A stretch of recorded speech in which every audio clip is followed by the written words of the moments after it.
mais uma vez com vocês, Luz, Câmara e Ação contra o Câncer. Como todos sabem, o nosso programa leva até você um pouquinho da história da família Fundação Pio XII, das nossas unidades, a unidade de Barretos e todas espalhadas pelo nosso país. E hoje, o nosso entrevistado é o diretor administrativo financeiro responsável por todas as obras de engenharia aqui do Hospital Boian Petrov. Tudo bem, Boian? Tudo bom, graças a Deus. Bom, Boian é responsável, como eu já disse, por várias partes aqui do hospital, por todo o andamento da parte administrativa. Hoje você vai saber um pouquinho mais da parte administrativa e organizacional aqui da nossa família, da nossa Fundação Pio XII. Mas antes disso, Boian, lá atrás, como a gente faz com todo convidado, você também já aconteceu uma vez, né? Conta pra gente, a sua formação é engenharia civil, né? Mas antes disso, você não é natural do Brasil, né? Não. Recentemente na Copa, teve o jogo Brasil e Croácia e você ficou dividido, como foi isso? Eu nasci na antiga Iugoslávia e hoje é Croácia, mas eu vim muito pequeno, com 1 ano de idade. Meus pais resolveram fugir do regime comunista, né? Aí me enfiaram dentro de um saco, puseram nas costas e vieram embora, porque era muito novinho, né? E a gente veio parar no Brasil aqui. Primeiro porto que nós paramos foi Ponta Grossa, depois ficamos um tempo, meu pai trabalhou por lá, depois eu fui para Curitiba e com 7 anos de idade nós fomos para São Paulo, onde eu passei toda a minha resto de infância e juventude, né? Foi lá que começou essa ideia de engenharia? Isso, meu pai meu pai era engenheiro, né? Meu pai era arquiteto, engenheiro, ainda tinha uma formação hidráulica. Eu não sei se por hereditariedade ou por gosto mesmo, eu acabei fazendo engenharia. Você chegou a acompanhar alguma coisa na adolescência, na juventude que ele fazia? Ou era a mesma coisa, um exemplo, quando o pai é médico? Eu vou lá para o hospital, então eu vou lá cuidar dessa obra, mas você tinha essa proximidade ou não? Muito pouco, sabe? Meu pai era mais projetista, né? E eu nunca gostei muito de projetos, gostava assim da área operacional mesmo, de ficar no campo, de acompanhar as obras de perto, de desenvolver o sistema produtivo, né? Da execução. Da execução das obras. Eu sempre foi o que eu mais gostei e foi onde eu realmente me encaminhei depois da minha formação. E essa chegada, essa vinda de São Paulo para Barretos, como aconteceu? Como foi esse caminho para o interior? Isso aí, na verdade, eu fazia faculdade de engenharia, fazia em Taubaté, que é uma cidade a 120 quilômetros de São Paulo. E a Célia, minha esposa, fazia faculdade de Belas Artes em São Paulo. Quer dizer, encontro de destinos, assim, né? Eu a conheci em São Paulo, a gente começou a namorar, ela estudando, eu estudando, a gente estava no 4º ano de faculdade, eu ia para Taubaté, ela ficava em São Paulo, a gente se via fim de semana. Enfim, acabou dando certo, né? A gente se formou, eu comecei a trabalhar, ela também ficou em São Paulo, eu ainda fiquei trabalhando em São José dos Campos. Que é uma área de ponta da parte tecnológica. Pois é. E aí a gente resolveu casar. E vim para Barretos, conheci a família dela, ela já conhecia a minha, e a gente casou em 77, eu me formei em 75. Em 77, eu trabalhei em várias obras em São Paulo, passei 1 ano, depois de São Paulo, eu passei 1 ano em Fortaleza, ela foi para lá comigo, quando eu já tinha um primeiro filho, mais novo. Nós moramos 1 ano em Fortaleza, onde eu fiz uma obra, depois voltei para São Paulo, fazendo algumas obras, principalmente obras rodoviárias, de pontes. E a engenharia tem essa situação, você pode trabalhar numa obra aqui, a outra... Pode. Não, e a engenharia ela foi se especificando muito, né? Então ela não ficou assim, você vai fazer um prédio, você vai fazer um prédio todo, né? Então, dependendo da complexidade desse prédio ou dessa obra, você tem especialistas para fundação, você tem especialistas para estrutura, para hidráulica, para elétrica, para acabamento. Hoje nós temos até ambientalistas, né? São arquitetos ou arquitetas que se dedicam a decorar o ambiente. Então tudo isso faz parte. Só que na minha época você era você e Deus, né? Era um só que fazia tudo. Exatamente. Mas eu trabalhei muito em obras pesadas, né? Obras de ponte, viaduto. Uma vez nós conversamos, Bonha, você me contou que fez uma obra, acho que se não me engano foi em Fortaleza, que foi um banco. Foi um banco. Então exatamente. Isso chama muita atenção, porque conta um pouquinho pra gente, na época eu te fiz essa pergunta, faço de novo. E o cofre do banco? Pois como é que funciona isso? É igual na televisão, que tem aquela parede do tamanho do não sei o que lá? Tem, funciona tudo. E Fortaleza era uma coisa mais específica, porque o banco ele tinha 3 subsolos, né? 3 subsolos a nível da rua para baixo. E o nível da água, o nível do lençol freático, era bem acima disso. Então a gente teve que rebaixar todo o lençol freático, fazer um sistema todo de contenção para que essa água não entrasse no banco. E realmente o cofre era no último subsolo e era com paredes bem espessas. Digno de um filme. Digno de um filme. O cara, para quebrar aquilo lá, ia ter que gastar um bom tempo. Se bem que hoje fizeram cadeia para prender ladrão, não prende, né? Então não vai ser um cofre que vai evitar. Bobagem. Às vezes eles pegam na boca do caixa, não precisa descer. Até aconteceu um fato curioso nessa obra, porque como nós rebaixamos o lençol freático e fizemos todo o subsolo, e o contrato da minha empresa era para o subsolo. Quer dizer, terminou o subsolo, carrega as coisas e vai tudo embora. E outra empresa, a gente participou da concorrência e não foi o vencedor, mas na hora da empresa se retirar, a gente tinha o equipamento de rebaixamento do lençol freático, né? E a gente ia desligar. E nesse momento o calculista deu um grito lá, porque a obra foi calculada para que você desligasse o rebaixamento depois do prédio pronto, porque o peso do próprio prédio é que seguraria um pouco a volta da água. Porque o subsolo, como ele era hermético, é como uma caixa, né? Se você jogar uma caixa na água, ele flutua. Então, se você desligasse aquilo, o que ia acontecer é que aquele subsolo todo corria o risco de... Aí cancelaram todas as concorrências e foram obrigados a dar para nós o prédio por causa desse sistema. E o tempo seu lá ficou maior. Fiquei mais um ano lá ainda, uma coisa bárbara. E voltando nesse 77 aí que você casou, nessa época você veio para Barretos conhecer a família da sua esposa, chegou aqui em Barretos e falou, tô no meio do nada, né, porque Barretos, cidade pequenininha. Você sabe que, como eu vivi em Taubaté muito tempo, Taubaté, São José dos Campos, aquela região ali, Caçapava, eram todas cidades pequenas, né? Então não e eu sempre tive uma facilidade muito grande de me adaptar nos lugares. Então, realmente, Barretos, quando eu vim conhecer Barretos realmente era um lugar muito agradável, não era essa coisa assim de cidade pequena, medo. Não achei, não. Eu achei realmente que Barretos era um lugar muito agradável. Mas eu não tinha na cabeça, nem imaginava que eu iria um dia mudar para Barretos. Seria uma cidade os avós dos meus filhos moram ali só para visitá-los. Porque a engenharia, você vê, eu vim de uma família que veio fugida de guerra, muito sofrida financeiramente, então meu pai a duras penas conseguiu, meu pai e minha mãe, que eu me formasse, eu tive que ajudar meus irmãos a se formarem. Então a gente não tinha dinheiro, na verdade, né? E eu tinha que buscar o dinheiro com aquele diploma que era o único bem que eu tinha. Barretos não era o seu não era o horizonte. objetivo, não. E como eu era um engenheiro de campo, eu precisava trabalhar no campo, né? Então eu fiz várias obras fora de São Paulo, fora do Brasil, obras pesadas, né? Como Tucuruí, como... aquela envoltória de Angra dos Reis, trabalhei em Santa Cruz de la Sierra. Então, era um peregrino. Por quê?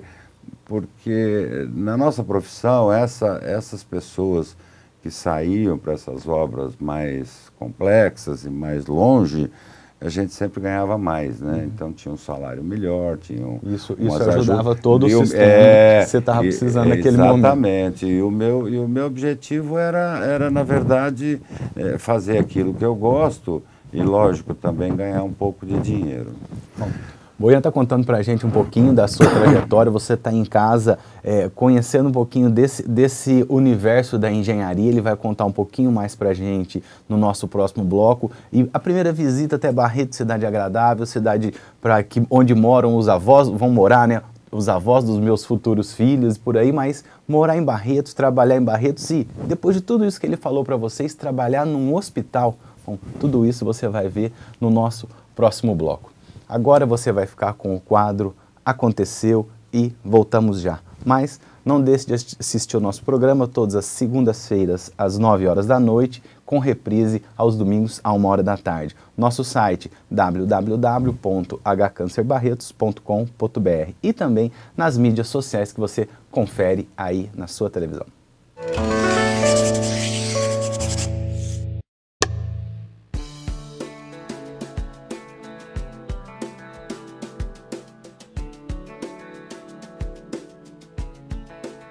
Com o objetivo de incentivar a difusão de conhecimento e popularizar a ciência entre os jovens, o Hospital de Câncer de Barretos realizou o segundo concurso de redação com o tema Faça um gol de placa e previna-se contra o câncer, para alunos do 9º ano do ensino fundamental da cidade de Barretos e região. Os estudantes autores das 5 melhores redações tiveram a oportunidade de participar de um estágio de 1 semana no Centro de Pesquisa em Oncologia Molecular da instituição, e nos contaram como foi a experiência. Bom, essa semana foi ótima, eu gostei muito, as experiências foram muito legais, a gente foi muito bem atendido, realmente esse daqui é o Hospital do Amor. Nossa, pra mim, isso daqui foi a melhor experiência da minha vida, por causa que é algo que eu nunca imaginei realmente acontecer comigo, nunca imaginei realmente. Essa experiência para mim foi das melhores possível, assim. Eu fiz a redação, não esperava ter ganhado, foi uma surpresa. Aqui tudo é totalmente diferente do que eu pensava. Aqui as pessoas nos receberam assim da melhor forma possível. Eu gostei de tudo, foi tudo maravilhoso, eu adorei. Teve muitos professores gentis com a gente que ensinou muito, como Matias, a Isana e etc. Aprendemos muito também, como o fluxo laminar, aprendemos também a colorir uma célula de DNA e várias outras coisas. Foi muito interessante. Nossa, foi muito boa, aprendi bastante coisa assim, que eu não imaginava. Assim. Acho que aqui eu encontrei praticamente uma profissão para me seguir.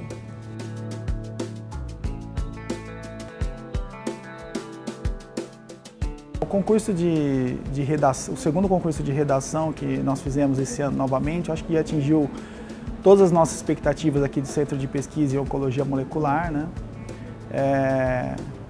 Nós recebemos um número grande de redações esse ano e tivemos os 5 finalistas aqui que se sentiram assim muito felizes de estar presente em todas as atividades que foram preparadas para eles no decorrer dessa semana.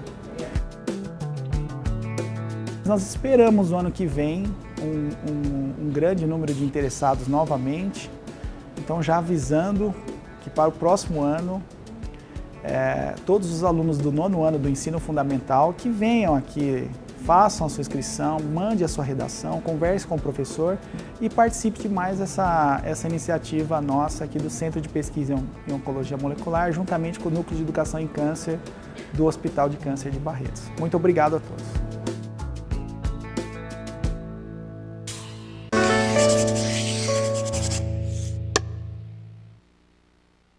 Lá voltamos, Luz, Câmara e Ação contra o Câncer. Hoje o nosso entrevistado é o Boian Petrov, ele é diretor administrativo, financeiro e também responsável por todas as obras aqui da Fundação Pio XII, claro, partindo da sua formação de engenharia que você já conferiu no nosso primeiro bloco. Mas vamos falar um pouquinho da nossa promoção do mês de agosto, que é o MEC Dia Feliz. nós temos no último domingo do mês, né, o dia do Mac Dia Feliz, que é a pessoa compra um lanche na lanchonete do McDonald's e toda a renda conseguida com a venda do lanche do Big Mac, só o Big Mac, não é o lanche, o McLanche Feliz, é o Big Mac, tem uma renda que vem para o Hospital de Câncer de Barretos, Fundação Pio XII. E também, junto a isso, nós temos algumas lembranças, né? Temos essa camiseta, né, no valor de R$20, canequinha, caneta, bottom, tudo que você pode ajudar, né, a nossa instituição fazendo uma doação através desses objetos. Também vamos lembrar que o mês de agosto é o mês da Festa do Peão, temos no segundo domingo da Festa do Peão os shows aqui para a nossa instituição, aqui para o hospital, então shows que a renda da bilheteria é revertida aqui para o hospital e também o Desafio do Bem. Nós já falamos desses assuntos, mas vamos lembrar você ainda nesse mês de agosto. Bom, Boian, lá para o 77 você veio conhecer, gostou da cidade, mas ainda não vou morar aqui não, né? Não. Como foi a sua... Não, aliás, outra coisa, em 77 quando você veio, você ouviu falar do hospital, ou era uma coisa... ou não, passou desapercebido? O que foi o hospital para você? Você tem alguma lembrança logo nas suas primeiras vezes aqui em Barretos? Só lembrar que você esqueceu de falar que agosto é mês de cachorro louco também. Também.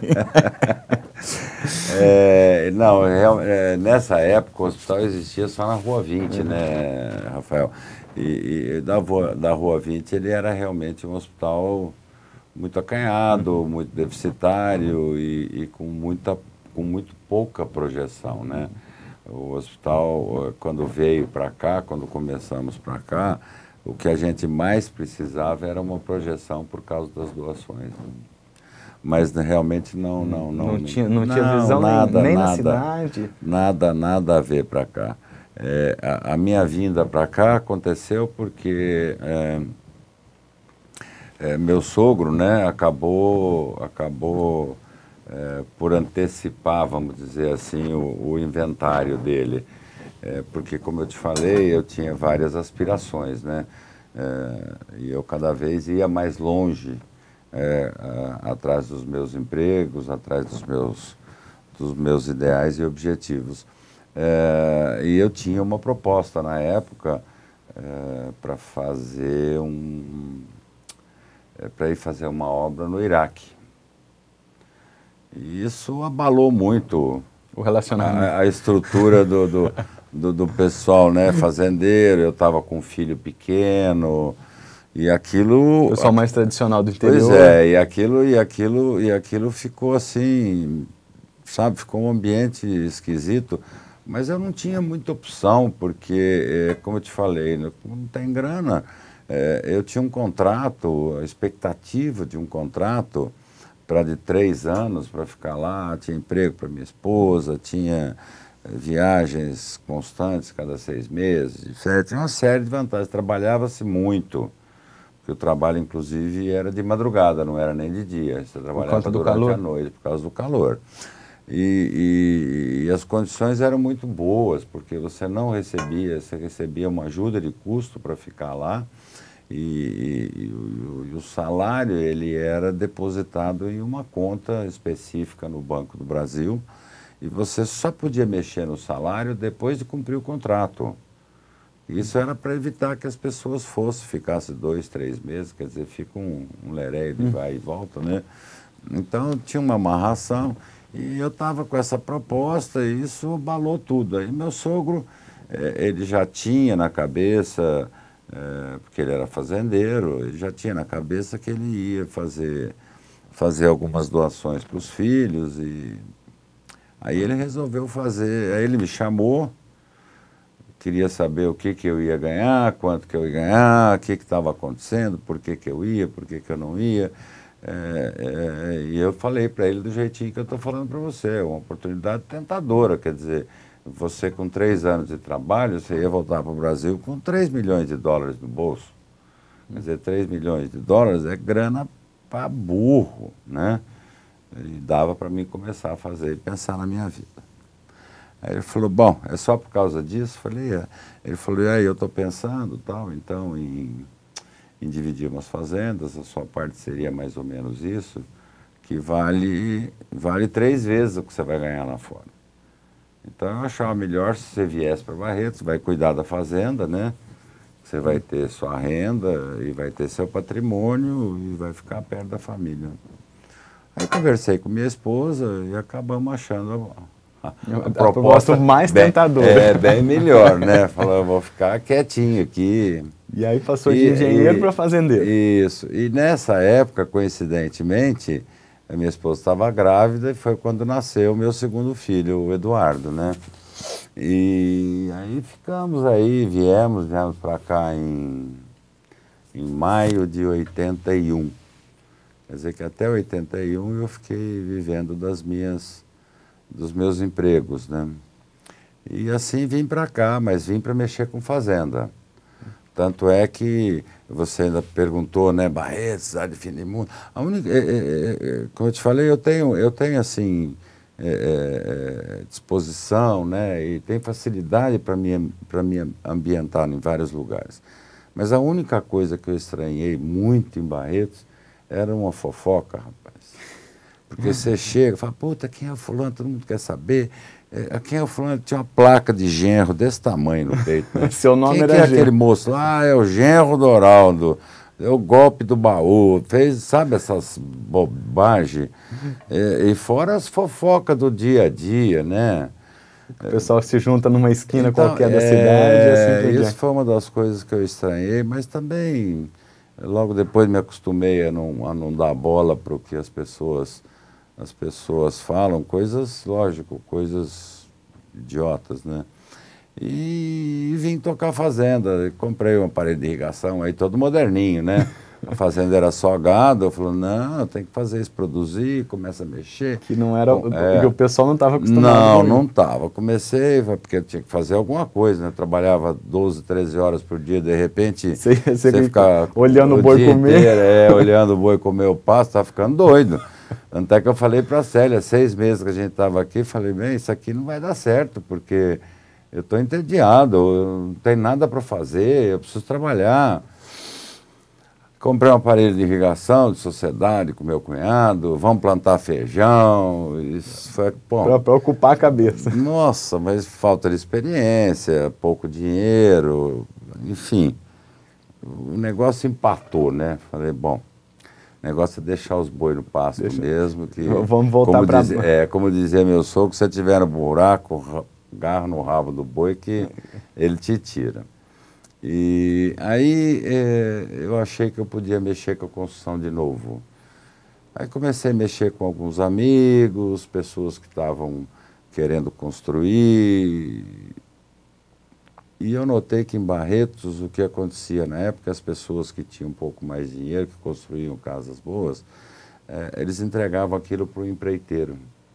Normalmente era um pedreiro, não desmerecendo o pedreiro, lógico, porque eram todos muito competentes. Mas um pouco mais diferenciados. Pois é, assim. Mas eu comecei a perceber que esses empreiteiros, porque como eles tinham a fama de serem bons, não sei o quê, os caras ganhavam muita grana, né? Que as pessoas de dinheiro não querem responsabilidade com a casa, querem entregar para quem não dê dor de cabeça e vamos fazer. E eu comecei a perceber, falei, gente, eu preciso achar um caminho aí nesse meio. E aí tinha um amigo meu, o Antônio Carlos Tinoco Cabral, o Cacá, que foi assim, um dos meus primeiros amigos aqui em Barretos. Ele falou, bem, eu vou construir. Eu queria que você construísse tal, e eu expus minhas ideias para ele, que eu me propus, né, a fazer o mesmo trabalho do empreiteiro, eu ia empreitar a obra, com algumas técnicas mais novas, né, e ele ia tratar sempre com o engenheiro, com uma pessoa teve a formação com um pouco mais de recursos, né, nem vou dizer competência, porque o pedreiro às vezes tem mais competência que a gente.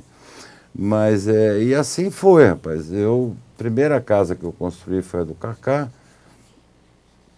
e eu usava tijolo baiano, aquele tijolo de 8 furos, cerâmico, né? E Barretos não tinha. Falei, gente, mas onde é que eu vou achar esse tijolo? Aí aqui na 43 tinha uma loja de material de construção, eu fui lá porque eu vi. Cheguei lá e falei, tijolo baiano, ele falou, nós temos aqui. Ele me levou lá, ele tinha uns 100 tijolos, mais ou menos. Que ele vendia os tijolos para as pessoas fazerem estante. Mas é onde você compra? Ele me deu onde ele comprava, foi lá em Porto Ferreira, aquela região lá de Olarias. E eu cheguei para o Cacá e falei, olha, Cacá, eu gostaria de fazer sua casa com tijolo baiano. Não, mas tijolo de mica, aquele tijolo... Falei, olha, o tijolo baiano, ele tem uma série de vantagens. Ele é furado, com isso ele tem uma câmara de ar. Na hora que ele fica confinado, essa câmara de ar dentro dele, ela é acústico, né? E é térmico. Então você não tem transferência de calor, não tem barulho, não tem nada. Além disso, ele é muito mais leve. Quer dizer, você vai ter uma estrutura de... Bom, enfim, eu convenci o Cacá. E começamos a fazer a casa. Naquele sistema, comecei a fazer. Até teve algumas pessoas, o Peixoto, que tinha uma distribuidora de carnes aí muito grande, falava assim, Cacá, você está construindo a casa com aquele cara é construtor de Coab, usando aquele tijolo, sabe? Essas fofocas que dentro das cidades menores acontecem, e as pessoas falam as besteiras e não sabem o fundamento. Então, tudo bem, o Cacá é uma pessoa muito esclarecida, tocamos. Aí fiquei conhecendo outras pessoas, né?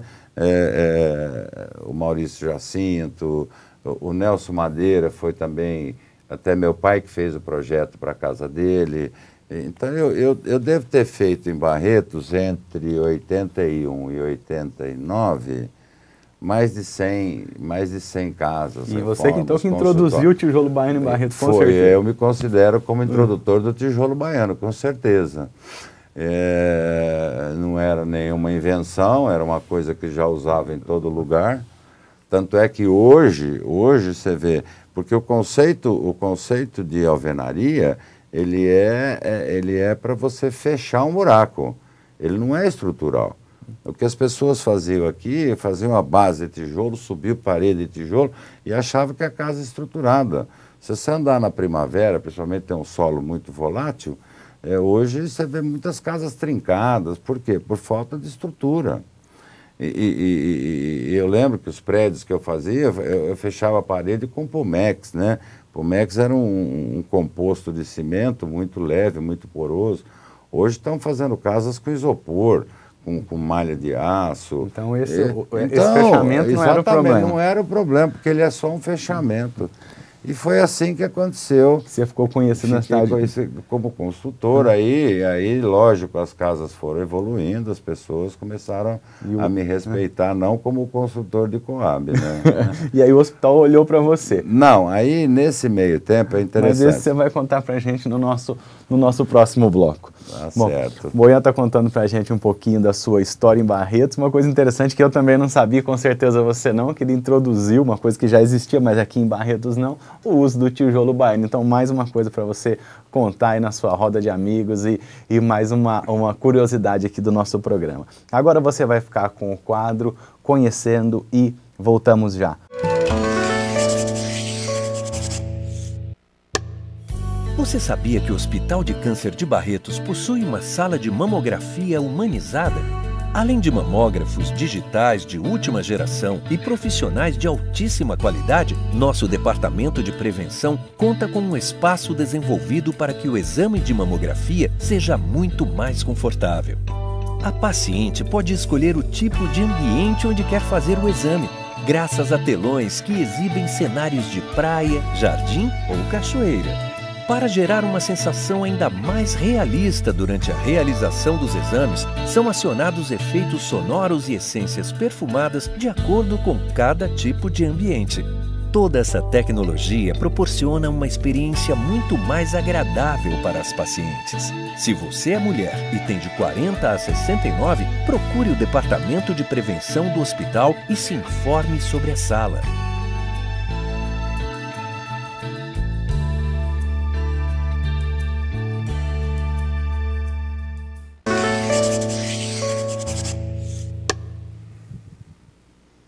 Olá, voltamos. Luz, Câmara e Ação contra o Câncer. Hoje o nosso entrevistado, Boian, está contando um pouquinho da sua história na engenharia, a introdução de algumas técnicas novas aqui em Barretos e também quando o hospital começou a olhar, antes disso tinha uma história que você ia me contar. Que história foi essa, Boian? Lá para 89? Não, porque foi como eu conheci o Henrique. Eu estava fazendo uma casa e o Henrique estava fazendo a casa dele com o empreiteiro. E o Maurício Jacinto me chamou e falou, Boian, vamos lá dar uma olhada na casa do Henrique, eu acho que tem algumas coisas assim, sabe, tá bom. Enfim, eu fui, conheci o Henrique, estava fazendo a casa dele, o Henrique mexia com pecuária, isso era lá para 85, não tinha nada com o hospital. Foi na época da Constituinte, quando apareceu o Ronaldo Caiado, que tinha aquela Constituinte, aquele problema do sem terra, invasões, foi quando o Ronaldo Caiado criou a UDR. E essa UDR virou assim um rolo compressor no Brasil inteiro. O Caiado conseguiu inflamar todas as áreas, né, da agropecuária, e a gente se envolveu, e o Henrique se envolveu muito mais ainda, porque ele estava na Rondônia, tinha problemas, e acabou virando presidente da UDR em Barretos, e eu era tesoureiro do Cacá no Sindicato Rural. Aí o Henrique me chamou, falou, olha, você podia me ajudar com a UDR, não sei o quê, e eu acabei sendo vice-presidente da UDR em Barretos. E teve toda aquela movimentação da UDR na Constituinte, que a gente teve em Brasília, a gente esteve lá brigando pelos nossos direitos, né, na agropecuária. E todo mundo acha que o Lula é um câncer, a Dilma é um câncer, e na época quem era o câncer para nós era o Covas, era o Serra, era o Fernando Henrique, que são socialistas, que a gente sabe que são, não tem nada contra, gosto, sou eleitor deles, mas naquele momento eles é que influenciaram demais a Constituinte brasileira naquela época, em 85, e principalmente em cima dos programas sociais do governo, né? Com desapropriações, INCA, não sei o quê, e era uma briga ferrenha. Nós fomos em Brasília várias vezes, saiu daqui de Barretos 2, 3 ônibus de pecuaristas, fomos lá fazer passeata, fazer barulho, e foi assim que eu fiquei amigo do Henrique. Durante um determinado tempo de vida da UDR, acabou a Constituinte, a UDR começou a ser desmotivada e o Henrique levou a UDR de Barretos para um caminho mais social, né? Que a UDR tinha que se reunir, que tinha que comprar e doar, né, para o município carro de polícia para fazer ronda rural, ambulância para os hospitais. Então a gente começou a fazer leilões, né, e organizar fundos para que o UDR fizesse uma parte social também, para a gente mostrar que o pecuarista não era um bandido, era o cara que dava emprego. Agora porque ele tem um volume maior de terra, é igual você tem uma casa grande aí, ou você tem um banco, então você é obrigado a dividir seu banco para quem não tem. Não era por aí o caminho, né? E aí o Henrique se retirou e eu acabei assumindo a presidência da UDR por mais 2 anos também, e depois isso foi acabando, a UDR praticamente... Você acha que foi nessa época aí que começou essa semente do hospital, dessa busca e um pouco maior? Essa coisa do assim, hospital, na ideia. Essa coisa do hospital aconteceu porque eu estava trabalhando com o Maurício Jacinto, né? E a gente eu estava fazendo uma reforma grande na casa dele, e exatamente nessa época o Henrique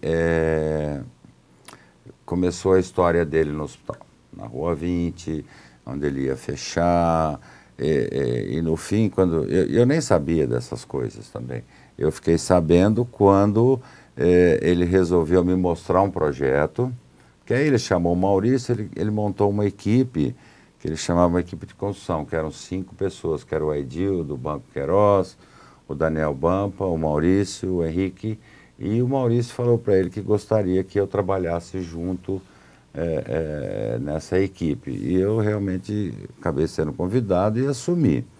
E quando eu peguei o projeto do hospital pela primeira vez, era um projeto da Caixa Econômica, que o Dr. Paulo andava com ele aí pelos gabinetes do Ministério para tentar conseguir um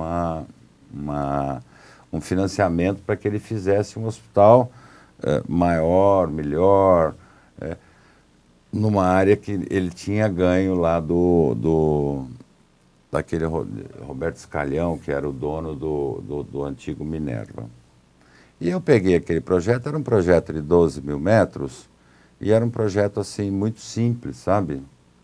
E eu ainda chamei o Henrique, a gente se reuniu, falei, olha, na verdade o que você tem é um projeto que ele não é um projeto, né? Ele é um anteprojeto. É um anteprojeto arquitetônico, bem moldado e tal. Agora, eu não sei se é isso que vocês querem, e o que é que vocês querem.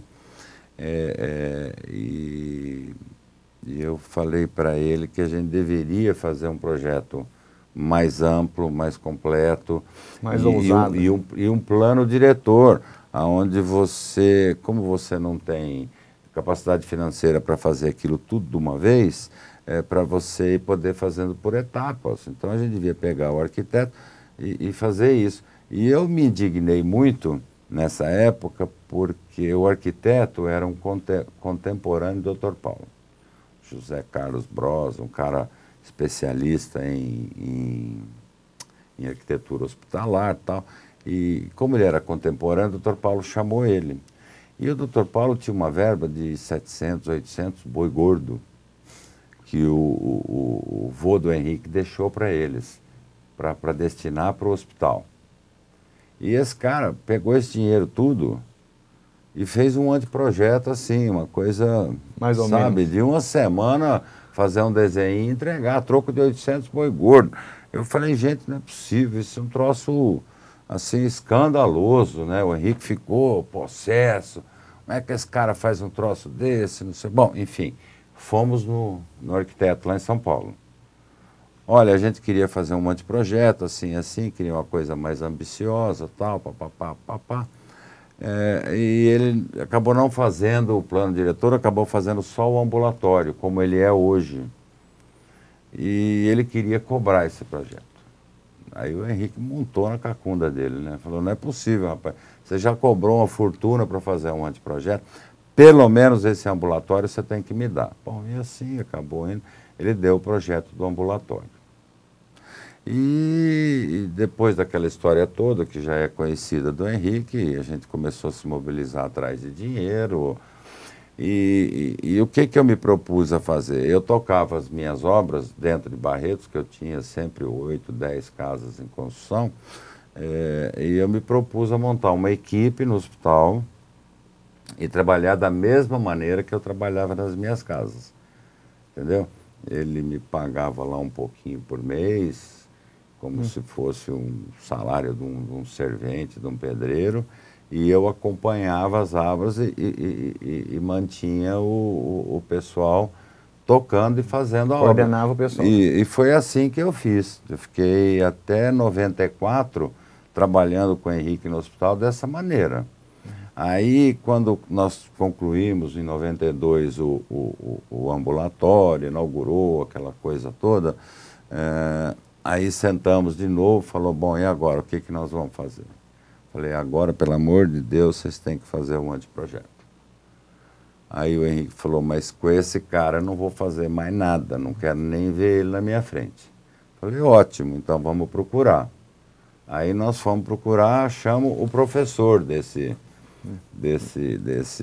arquiteto, que é o Jarbas Karma. Fui, fiz uma visita para o Jarbas, explicamos todo o projeto, e o Jarbas foi um cara que se sensibilizou com o projeto. Ele era um cara muito humano, um cara super bem sucedido, rico, já estava... E ele falou, olha, eu vou ajudar vocês, eu vou cobrar de vocês só o que eu gastar com os desenhistas e com papel, e foi uma coisa assim muito barata, né?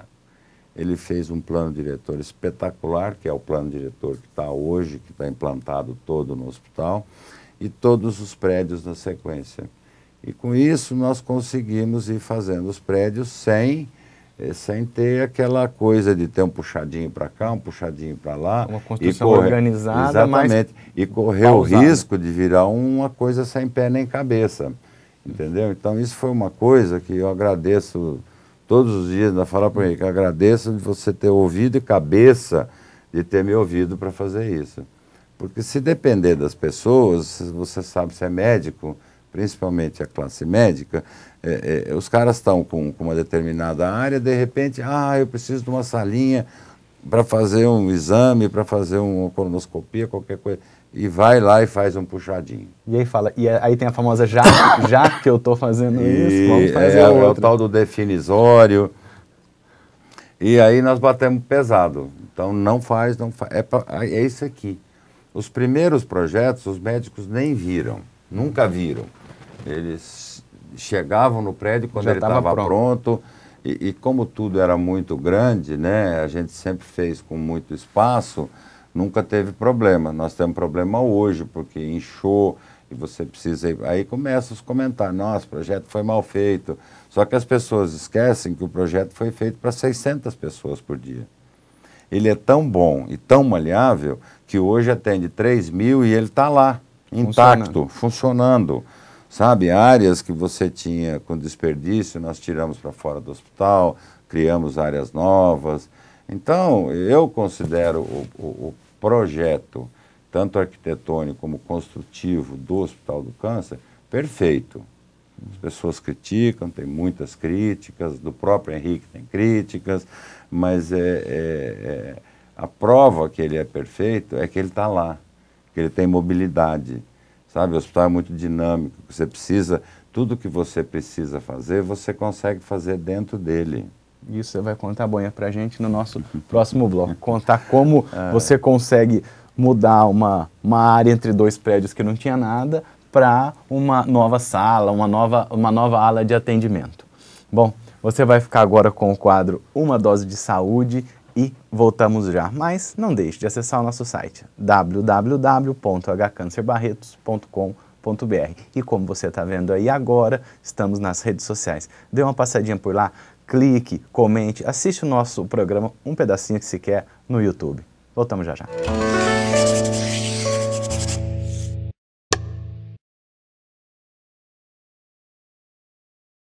Existe mais de um tipo de câncer de pele. Os mais frequentes, cerca de 95%, são aqueles decorrentes da exposição solar crônica, que são o carcinoma basocelular e o carcinoma espinocelular. Mas existem outros também. Um outro exemplo seria o melanoma, que é aquele tumor oriundo de uma mancha preta. Tá? Mas esse é o menos frequente. O mais frequente é o carcinoma basocelular e o espinocelular, que são decorrentes da exposição solar crônica.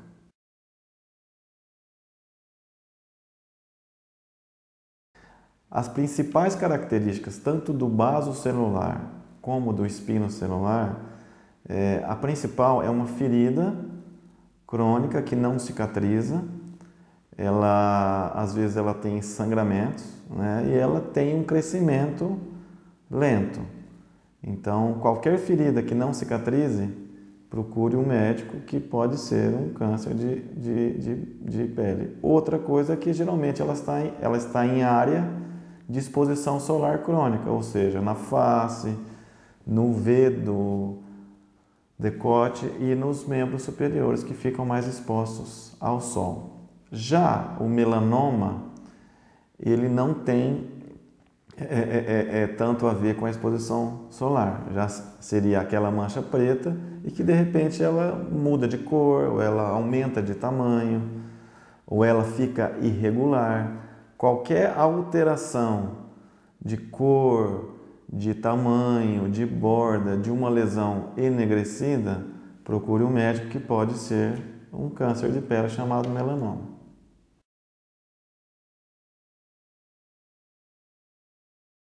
O principal sintoma do carcinoma basocelular seria uma ferida que não cicatriza, né? Ou uma ferida que sangra com frequência. O espinocelular, que é um outro tumor frequente, ele pode ter o que a gente chama de corno cutâneo, aquela lesão, aquela casquinha grossa, parece um chifrinho. Esse também é uma característica do carcinoma espinocelular. Já o melanoma seria aquela mancha enegrecida que muda de característica. Ou ela aumenta de tamanho, se torna irregular, ela tem multicoloração e ela tem um crescimento um pouco mais rápido. Essas são as principais características.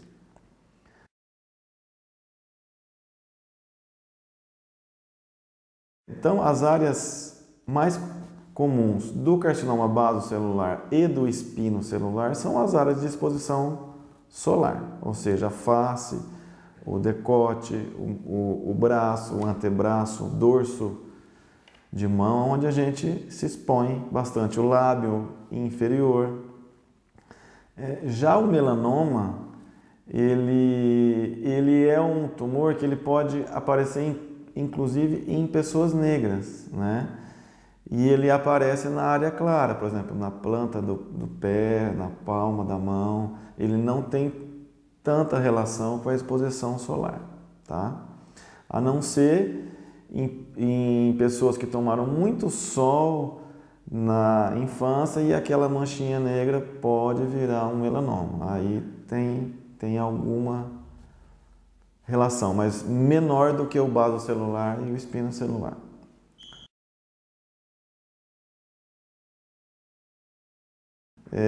A principal prevenção é a proteção dos raios ultravioletas. Como? Usando o protetor solar no mínimo 3 vezes ao dia.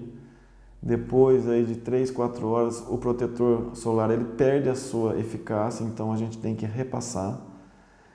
E em pessoas de pele clara, usar mesmo dentro de casa, né? A nossa lâmpada, a nossa luz, ela emite raios ultravioletas que também provocam lesões cutâneas. Uma outra coisa seria, sempre que for se expor ao sol, se for no sítio, no rancho, na fazenda, e assim, for se expor mesmo, for pescar, usar camisa de manga longa, gola fechada e chapéu na cabeça, além do filtro de proteção solar. Qual filtro?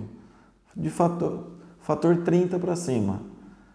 Qual o melhor? Você vai na farmácia e você testa e você escolhe o melhor para você. Geralmente, quem tem pele oleosa, a gente indica em forma de gel, ou emulsão, ou loção. E quem tem a pele seca, em forma de creme.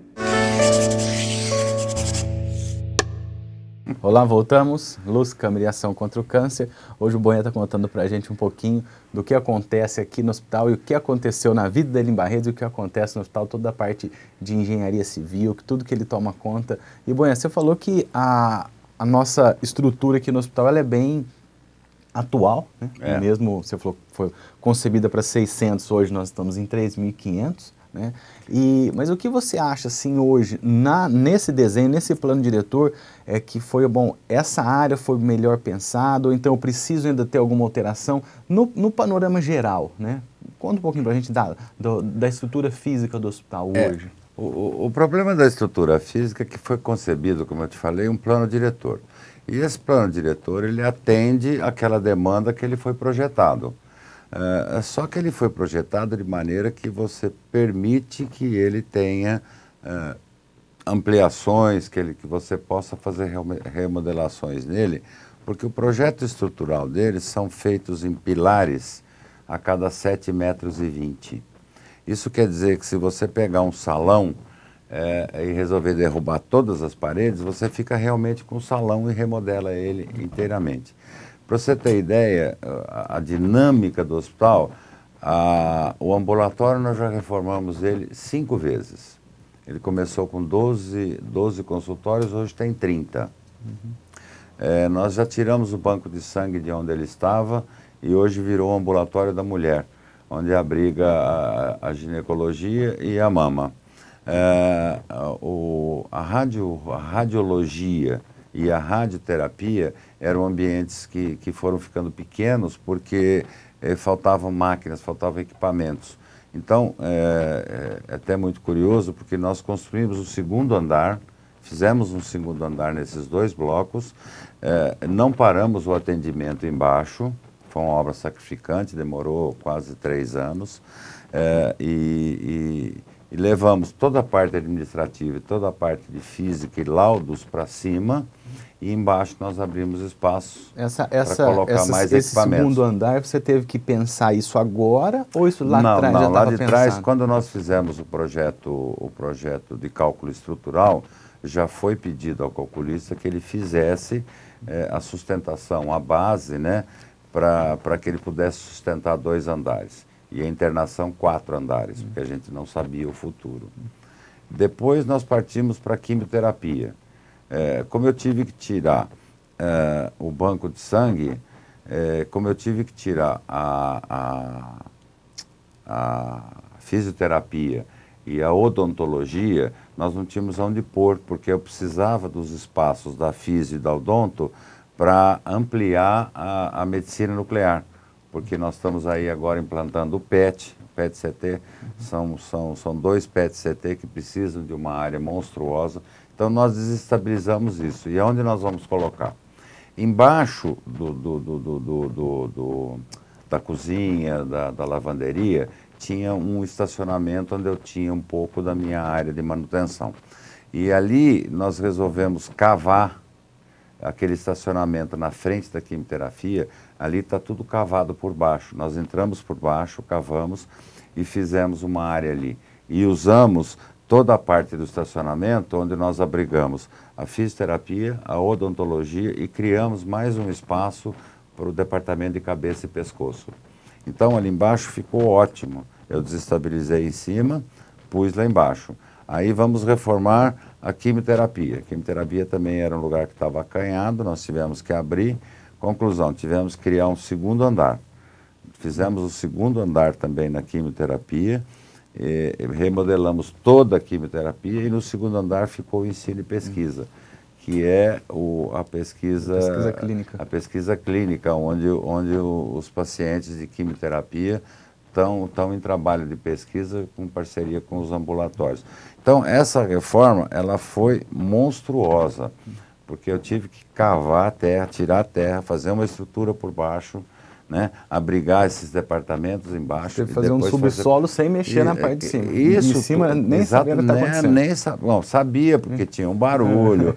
É que os pacientes que vêm ao hospital, eu tenho a impressão que eles são tão gratos pela assistência que eles têm, que eles não se incomodam muito com essa movimentação dentro do hospital, entendeu?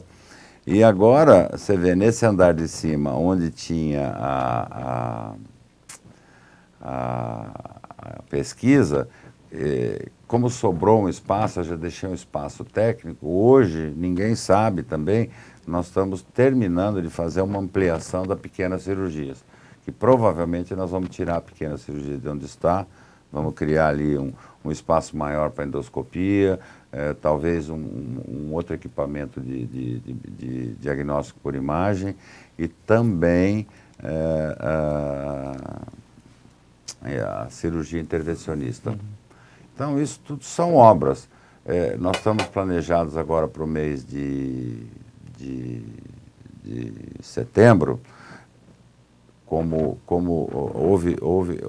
existe essa captação de dinheiro junto com os deputados, e nós conseguimos uma verba de 14 milhões.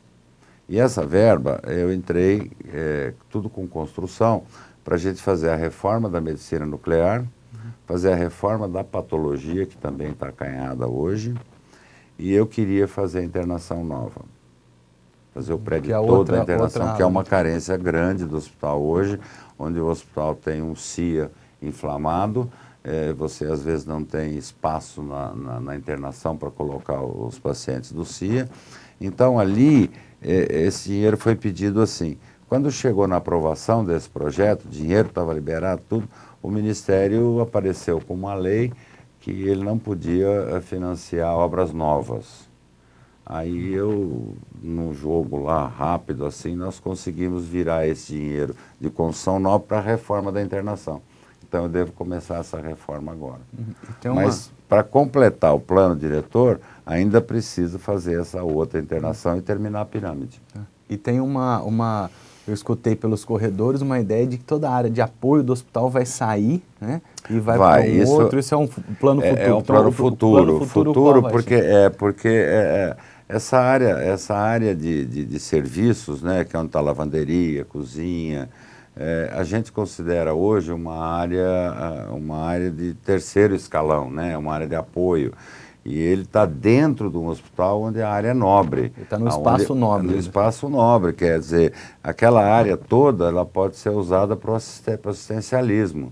Então, nós já estamos com área, com projeto, para levar isso tudo para fora do hospital. Mas nós não sabemos ainda o que nós vamos fazer lá.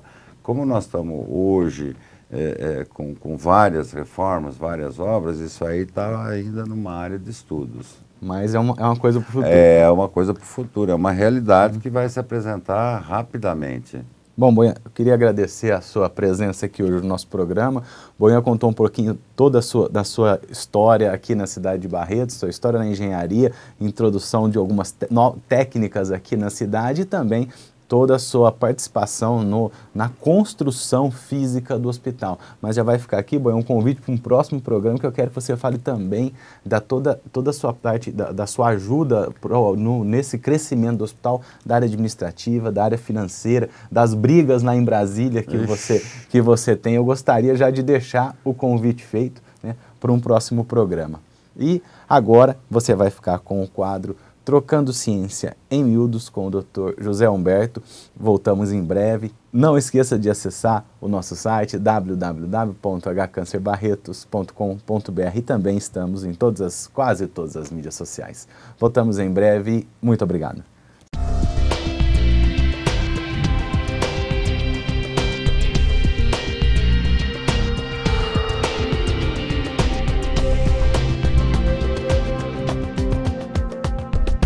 Olá, estamos mais uma vez com vocês com o quadro Trocando Ciência em Miúdos. Nós temos hoje como convidada Tamires Monteiro, ela que é psicóloga e está fazendo o seu mestrado aqui na Fundação Pio XII, está fazendo um estudo bastante interessante em pacientes que têm câncer avançado e que estão em cuidado paliativo.